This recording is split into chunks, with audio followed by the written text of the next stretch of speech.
Hello guys, আসসালামু আলাইকুম। কী অবস্থা, কেমন আছেন? আশা করি সবাই ভালো আছেন। আজকে চলে আসলাম আমার প্রিয় শহর ফেনীতে। আর ফেনীতে আসার একটাই কারণ, একটা উদ্দেশ্য রয়েছে। এর উদ্দেশ্য ছাড়া তো আসা যায় না। তো ডাক্তার কাছে চলে আসলাম, চক্ষু হাসপাতালে। ডাক্তার দেখানোর শেষে চলে যাচ্ছি আবার নিজ গ্রামে, নিজের বাড়িতে। তো যাওয়ার সময় ভাবলাম একটু আজকে টমটমে উঠি, সিএনজিতে না উঠি। টমটমে উঠলে সব দিক দেখা যায় সুন্দরভাবে।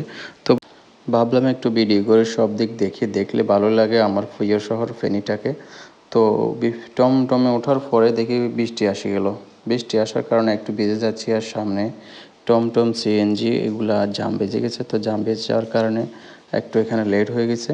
তো এখন যাচ্ছি ওষুধ ফার্মেসিতে, কারণ আমি ওষুধ নিই নাই, ওষুধ নিতে হবে।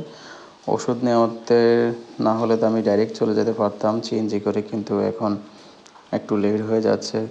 আবার এখান দিয়ে বৃষ্টিও আসতেছে, ভিজে যাচ্ছি। আর সবচাইতে বেশি সমস্যা হয়ে গেছে, ফেনী টাউন এখন সব জায়গাতে জাম লেগে থাকে। টমটম, সিএনজি এমন ভাড়া বাড়ছে, মানুষ একজন রোডের এপাশ থেকে ওপাশ যাবে এটাও কিন্তু সম্ভব হয় না, এত কঠিন হয়ে গেছে।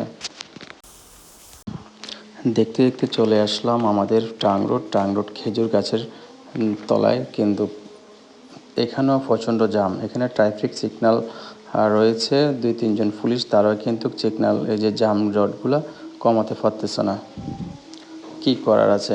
তো ভাবলাম তারা কোথায় আছে, তাদেরকে একটু দেখি। ওই যে খেজুর গাছের নিচে দাঁড়ায় আছে, কারণ বৃষ্টি হচ্ছে। তো বৃষ্টির সময় কি করবে তারা?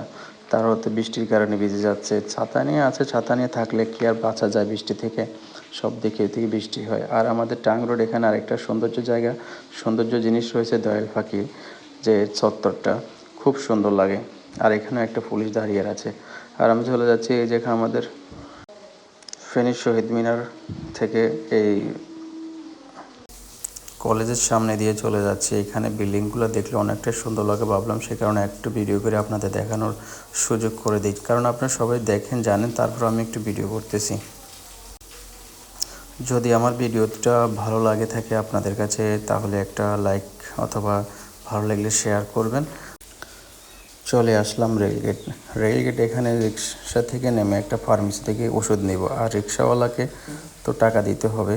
তো ভাবলাম টাকা দিয়ে তাকে নেমে যাই।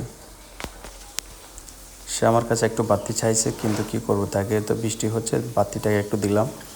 বেশি বাড়তি চাই নাই, 20 টাকা বাড়তি চেয়েছে, 20 টাকা দিয়েছি। তো এখানে চলে আসলাম আমার নিজস্ব একটা ফার্মেসি। আর নিজস্ব ফার্মেসি বলতে গেলে, নিজস্ব বলতে অনেক কাছের, কারণ হলো সে আমার আপন ভাগিনা, আমার বোনের ছেলে।